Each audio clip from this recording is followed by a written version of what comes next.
Well, welcome to a new Harry's Garage video, and today's car is the Audi R8.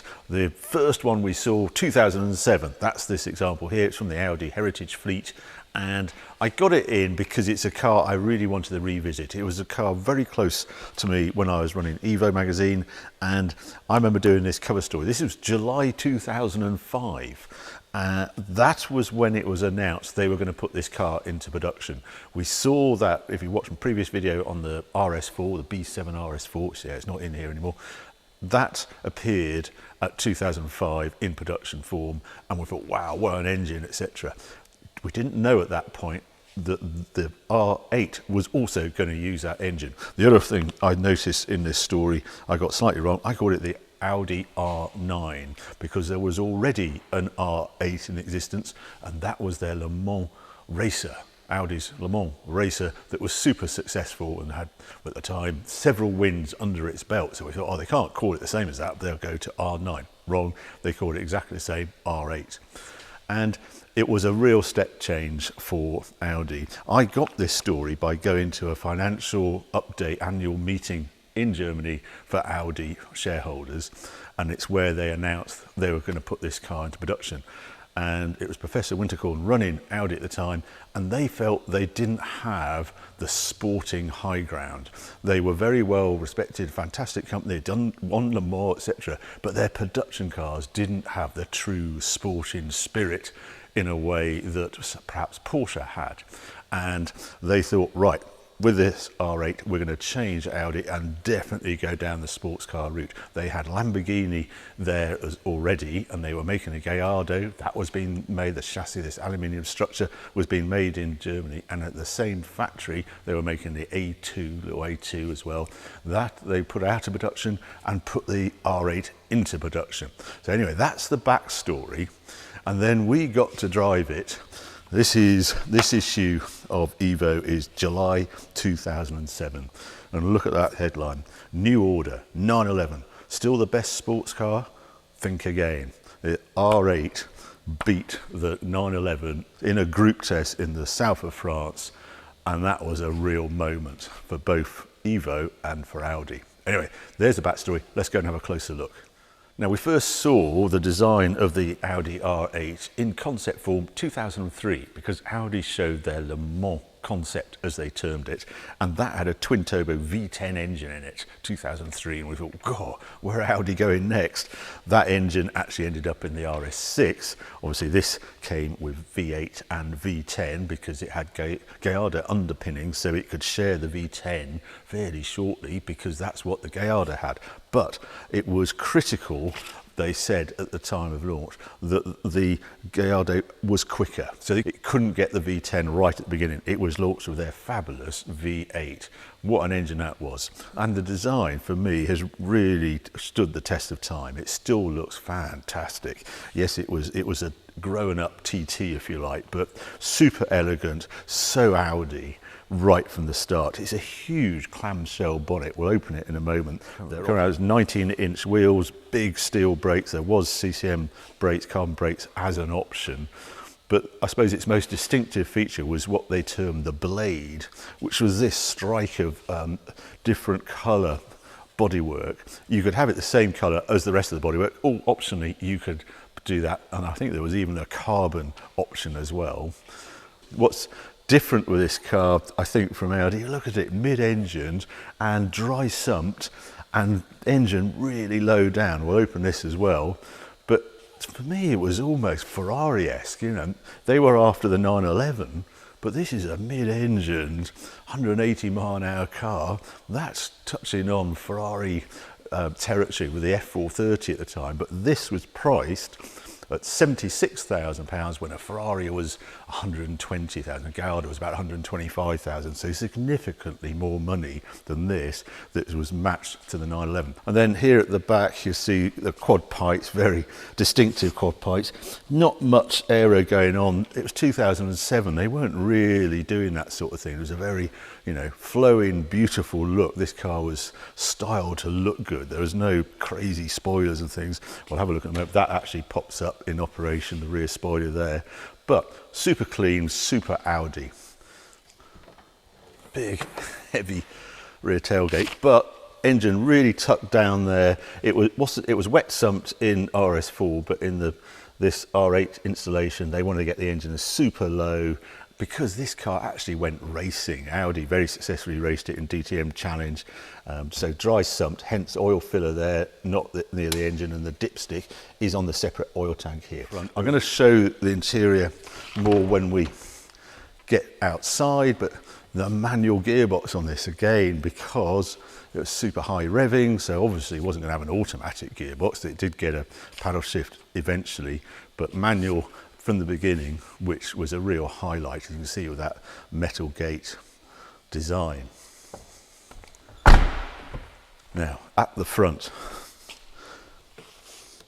this massive bonnet, absolutely huge. It's so big, if you come around it has 3 catches and one over there. Absolutely huge piece of metal, and exposes a reasonable boot in it really. It's not quite as big as it could be because it's obviously 4-wheel drive, this car, with a Quattro drivetrain, but plenty of space, and there's a little bit of space behind the seats as well. So what I want to do now is take it outside, take it for a drive.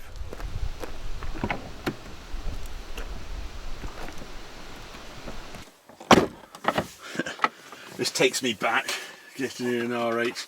I've lived with this for a couple of weeks, and it's just, as you expect from Audi, very nicely laid out. I'm actually going to turn it on now. It starts on a key, which is a bit unusual because we had that RS4 in, and that had a starter button. I mean, you'd think this car would have a starter button as well if the RS4 has it. I might have to turn this down a little bit because it's quite warm out there, and I just want the air conditioning on. But yes, what do we get in here? It's very like the concept car, different design from other Audis. This sort of sweeping, a small dash here, 220 mile an hour speedo, no less, in this car. Storage bins, the typical detents when you sort of open the door, that's typical Audi, and a big handle. So you can grab when you want to close the door, and frameless doors as well, so the glass is free. A little bit of space behind the seats, not a lot. CD changer, I noticed. This is where you used to put the mobile phone, used to clip it in a cradle there. This feels a bit plasticky actually. I mean, there is leather trim everywhere. As I said earlier, the standout item is this aluminium gated manual gear change. So not Audi, what we thought of Audi in 2005-6 when this car appeared. 2006 I think it actually was shown for the first time in production form. No, not the aluminium at the bottom of the wheel, now leather all round. Typical the red LED readouts from the dash we got to know. So yeah, a very habitable place, and quality is the resounding feature I think of in here. I'll just show the sun visors that actually go the other way, so they're hinged the other way. Both have a little bit of a mirror in them, and of course we didn't know, but there's a Spider version to come. But let's head out. And also that V8 sort of woofer, a nice cultured sound, not noisy, but V8 woofer, just quality is the feel.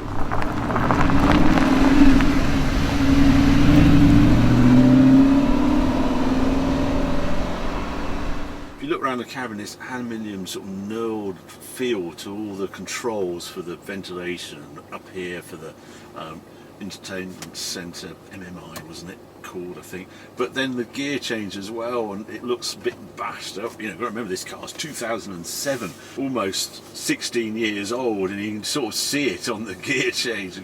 Also here I've got dampers, rear spoiler, ESP off, parking, stuff like that.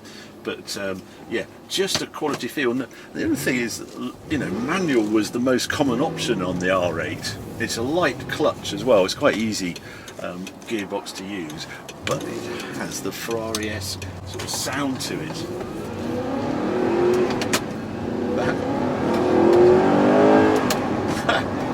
It's like no other Audi again, well, the RS4, but this manual gearbox and this aluminium selector is just so typical of R8, and it was so not Audi, it was this was Ferrari territory.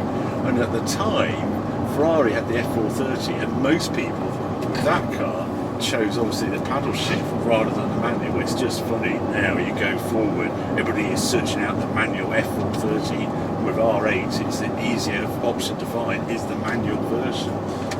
Quiet in here, refined, 76 decibels on my noisy bit of road, but yeah, nice place to be. Interesting, they all do miles. You know, if you look in the classifieds, very few low mileage R8s. People bought them to use them, and once you get into it, it's very obvious to see why. This is as usable as any other Audi I can think of.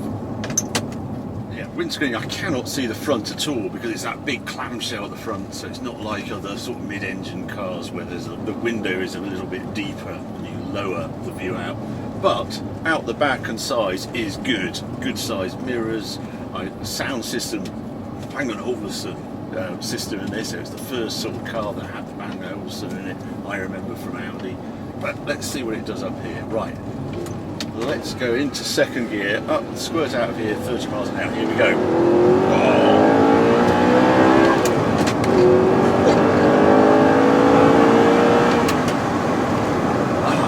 Yeah, the performance this car offered was a bit of a shock at the time. I can remember figuring the first R8 with Dickie Meaden for Evo for that group test we did, and we're really surprised. I think we got 4.3 to 60, but 10.4 to 100 miles an hour. And 10.4 to 100 is 10 seconds is my benchmark. A 996 turbo was about the same. And this was a normally aspirated 420 horsepower Audi, 1560 kilos, I think is the weight of it. But my goodness, it had some performance. Obviously it had the advantage of Quattro to get it off the line. But the other surprise was the lap time it did as well, round Bedford. Here we go, there's a bike just going back to get past. Nice Ducati. And it actually lapped quicker than the 997 GT3 by about 1.2 seconds. And I remember we were both in the car, and we thought the four-wheel drive was broken because it was taking some angles, shall we say, around some of the corners. And it just did not feel four-wheel drive. There was not the sort of understeer that you expect with Audi. It was completely different car, and performance really surprised us. And the easy access via the manual and the directness of it was all part of it. It was just a delight to drive hard. See it down here. Whoa, the turning. Whoa. Another shock, utterly unlike any other Audi, because of course it didn't have an engine hanging over the front wheels. Here was the mid-engine car, so this from the helm felt like no other Audi any of us had ever driven. And still today, its highlight is its steering. It's super sharp and it has no sort of mass to deal with, and pow, it's pin sharp into the corner.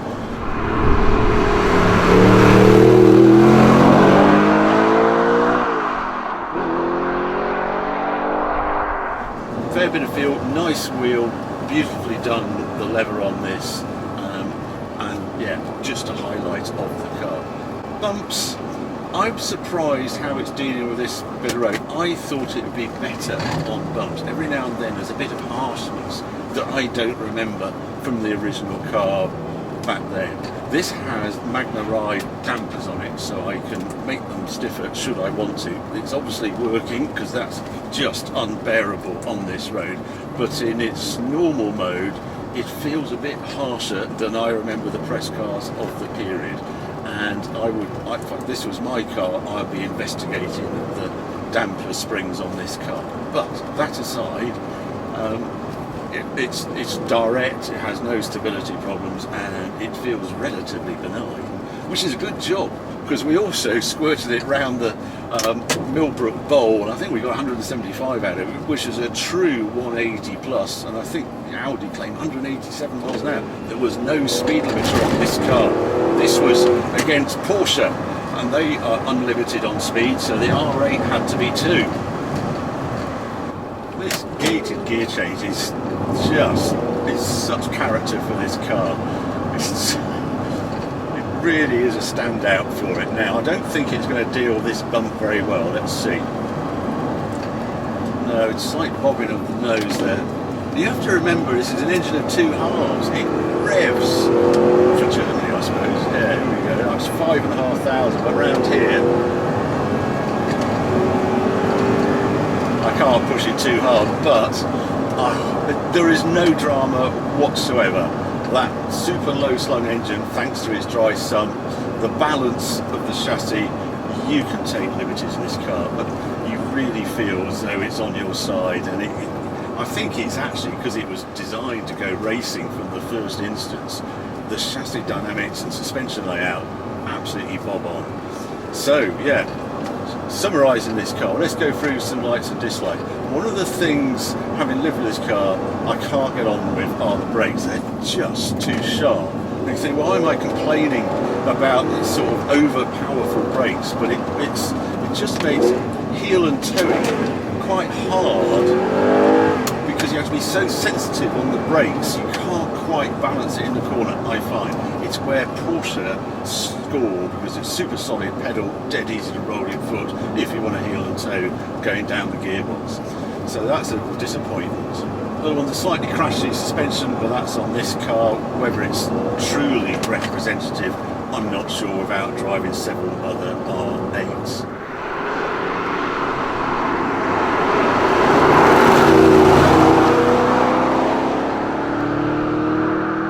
Another dislike is just the view out. I'm not feeling as though I'm in a mid-engine car looking out the windscreen. I think they missed a trick. They were so conscious they wanted to have that Audi TT look. They didn't have the mid-engine. If I'm sitting in a Ferrari F430 or McLaren, then I've got this great view out over the front wings. I've got this arch, and I feel as though the windscreen almost comes down to my toes. It's just, that's part of the magic of a mid-engine car. But on the likes, well, the looks. I do like the looks from the outside. That is a real high, but it's really the handling. Let's try it around here, and I'll get back onto the lights. Lowish gears as well. I'm going to have to take a second round there. Just, it punches out. That is essence of R8 through there. Fabulous, the way it's direct on the steering. I love the steering on this car. A real standout feature. Gearbox, as I mentioned before, a standout feature, and the engine gets a special mention as well because it so suited this car. The V10 almost overloaded the car, and I thought, well, you can get Gallardo with V10. It's the V8 that is the R8 epicenter for me. And also when they did the revamp, they got electric steering. I really didn't like the electric steering on this, so I would go for an early car. Yeah, I'm sort of concluding on this car. It's terrific. I think it's such a shame it misses on the brakes as it does.